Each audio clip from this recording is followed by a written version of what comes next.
Halo, Assalamualaikum warahmatullahi wabarakatuh. Berjumpa lagi di channel YouTube Guru Online.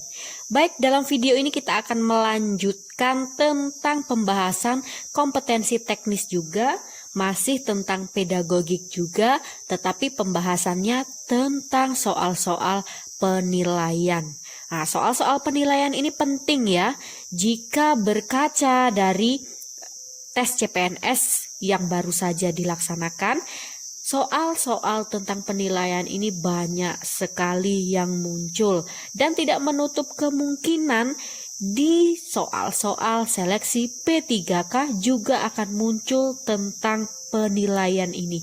Karena sudah sewajarnya seorang guru setiap harinya akan berurusan dengan yang namanya penilaian. Baik, kita mulai soal yang pertama. Salah satu cara mengumpulkan data untuk kegiatan penilaian kemampuan siswa dapat dilaksanakan dengan cara memberikan titik-titik. A. Tes, B. Pengukuran, C. Penilaian, D. Pembelajaran, atau E. Penelitian. Baik, apa jawabannya? Ya, tepat sekali. Jawabannya adalah tes ya. Jadi salah satu cara mengumpulkan data untuk kegiatan penilaian kemampuan siswa itu dapat dilaksanakan dengan cara memberikan tes ya. Jadi apa sih bedanya antara tes, pengukuran, penilaian? Karena mirip-mirip ya ini antara tes, pengukuran, dan penilaian. Jadi kalau tes itu merupakan cara untuk memperoleh sejumlah data tentang kemampuan siswa. Nah, jadi bentuk tes ini bisa berupa pertanyaan lisan ataupun tertulis. Jadi apabila kita berikan pertanyaan baik lisan maupun tertulis, nah maka akan ada hasil yang akan diberikan kepada kita. Nah, itulah yang disebut dengan data untuk menilai kemampuan siswa. Sedangkan pengukuran merupakan proses penentuan tingkat kemampuan siswa tertentu, seperti kognitifnya, afektifnya, atau psikomotornya. Jadi bentuknya berupa angka-angka. Jadi setelah data tersebut terkumpul, setelah kita melaksanakan tes, maka kita ukurlah data tadi, dapat berapa dia kognitifnya, dapat berapa afektifnya, dapat berapa psikomotornya, seperti itu, dan bentuknya berupa angka-angka. Sedangkan penilaian, jadi kalau penilaian ini adalah asesmen kata lainnya ya, yaitu merupakan proses penafsiran atas berbagai data tentang hasil belajar siswa. Jadi setelah dikumpulkan datanya, sudah diberikan, sudah diukur nih dengan angka-angka, sudah kita berikan, oh ini hasilnya sekian ini 60, oh ini hasilnya 70 seperti itu. Lalu kita nilai, kita tafsirkan. Oh ini berarti lulus ini, berarti tidak perlu remedial. Oh yang ini nilainya tinggi, berarti harus pengayaan, seperti itu ya. Maka kaitannya masih sangat erat. Jadi jangan salah membedakan antara tes, pengukuran, dan penilaian. Jadi yang paling awal diberikan adalah tesnya ya, berupa pertanyaan, lisan maupun tertulis. Lalu yang kedua yang diberikan adalah pengukuran, jadi diukur berapa nilainya. Lalu yang ketiga penilaian dalam rangka menafsirkan hasil belajar siswa tersebut. Apakah lulus, apakah tidak lulus, apakah perlu remedial, apakah tidak. Seperti itu, paham ya? Paham dong, mudah diingat ya. Baik, kita masuk ke soal nomor 2. Dalam prinsip umum penilaian, dijelaskan bahwa penilaian harus dapat dipertanggungjawabkan, baik dari segi teknik, prosedur, maupun hasilnya. Hal ini sesuai dengan prinsip penilaian yang disebut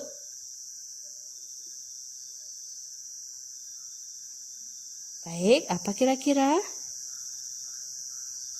Jawabannya sudah ya? Nah, sebelum kita jawab soal seperti ini kemarin muncul. Jadi berdasarkan informasi dari rekan-rekan yang melaksanakan tes CPNS, soal-soal tentang penilaian sangat banyak sekali. Dan seperti ini tipenya. Jadi harus bisa membedakan apa itu objektif, apa itu adil, terpadu, terbuka, dan akuntabel ya. Baik, kalau soal ini tadi yang nomor 2 jawabannya apa? Sudah dapat?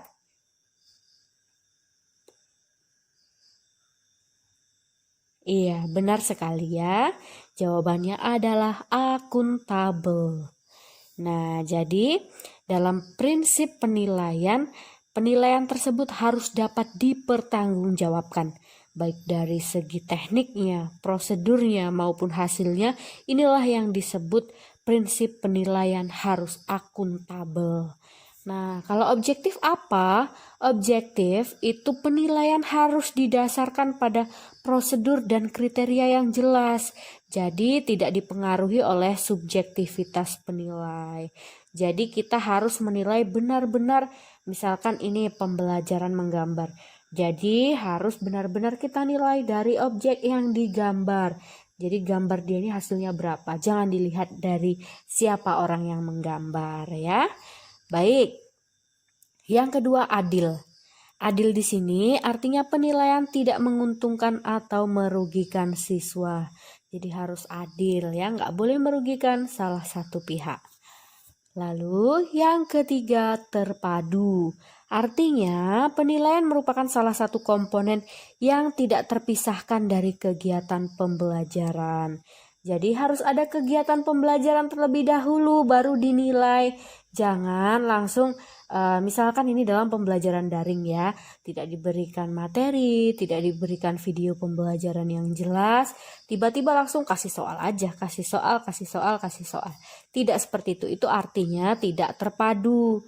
Tapi kegiatan pembelajaran misalkan dalam daring ini jadi diberikan terlebih dahulu materinya, baik berupa ringkasan materi misalkan, atau dalam berupa link-link sumber pembelajaran, atau bisa juga berupa video pembelajaran, baru nanti di akhir diberikan soal untuk dinilai. Barulah penilaiannya terpadu. Baik, lalu apa sih prinsip penilaian terbuka? Jadi prinsip penilaian terbuka artinya prosedur penilaian, kriteria penilaian, dan dasar pengambilan keputusan dapat diketahui oleh pihak yang berkepentingan. Seperti itu. Jadi harus tahu misalkan siswa, oh jadi KKM pembelajaran seni budaya ini 70 loh. Nah, seperti itu. Jadi harus tahu. Jadi jangan tiba-tiba oh ini lulus, ini tuntas, ini tidak tuntas, tetapi tidak tahu KKM-nya berapa. Seperti itu. Kriteria penilaiannya didasarkan atas apa? Itu harus diketahui oleh pihak-pihak yang berkepentingan. Lalu akuntabel. Nah, ini akuntabel artinya penilaian dapat dipertanggungjawabkan ya, baik dari segi tekniknya, prosedurnya maupun hasilnya. Jadi, penilaian itu tidak langsung seperti sulap bim salah bim ada muncul, tetapi penilaian ini harus dapat dipertanggungjawabkan. Teknik penilaiannya ada tidak? Seperti apa? Prosedur penilaiannya seperti apa? Jadi hasilnya ini tadi harus juga dapat dipertanggungjawabkan. Jadi apabila tekniknya sudah benar, prosedur yang dilaksanakan sudah benar, tentu hasilnya akan akuntabel. Baik ya, mudah dipahami? Oke, kita masuk ke soal selanjutnya.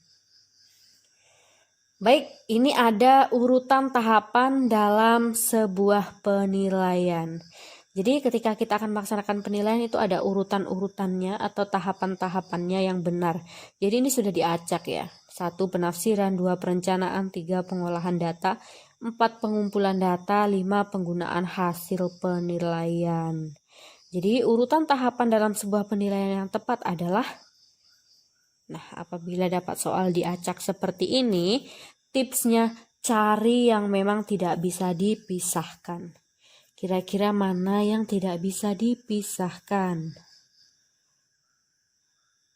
Oke, yang tidak bisa dipisahkan adalah 4 dan 3. Ya, Mudah sekali seperti itu, 4 dan 3. Dikumpulkan data terlebih dahulu baru diolah. Tidak mungkin mengolah data terlebih dahulu baru mengumpulkan data.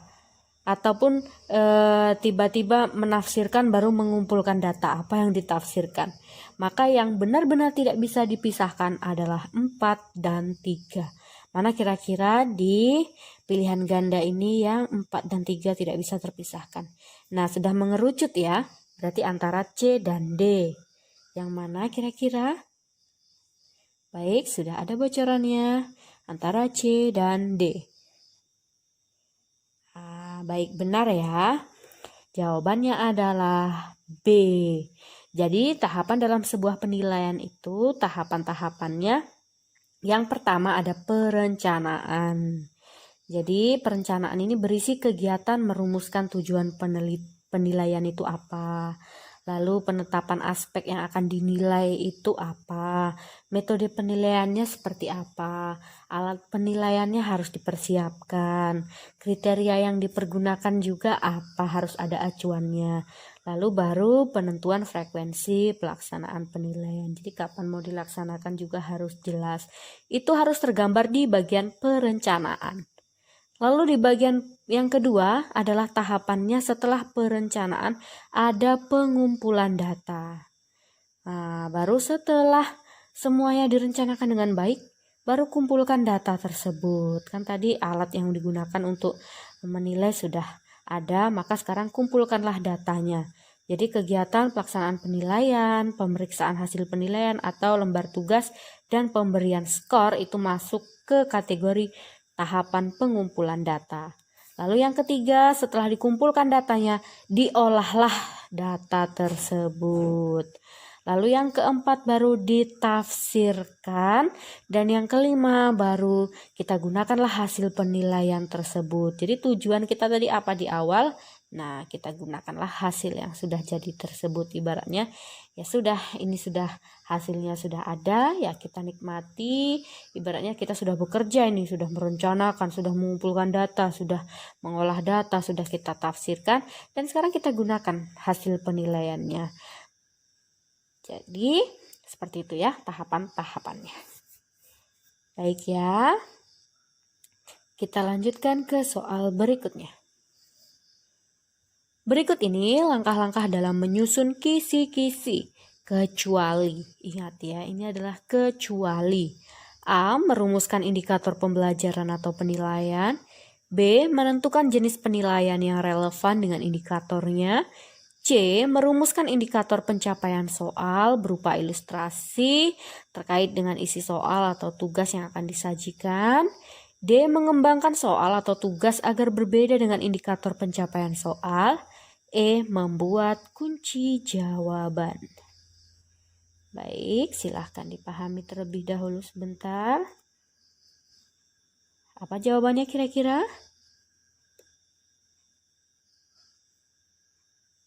Oke, jawabannya adalah D ya, mengembangkan soal atau tugas agar berbeda dengan indikator pencapaian soal. Jadi salah, seharusnya mengembangkan soal tuh ya harus sesuai dengan indikator pencapaian soal yang dibuat.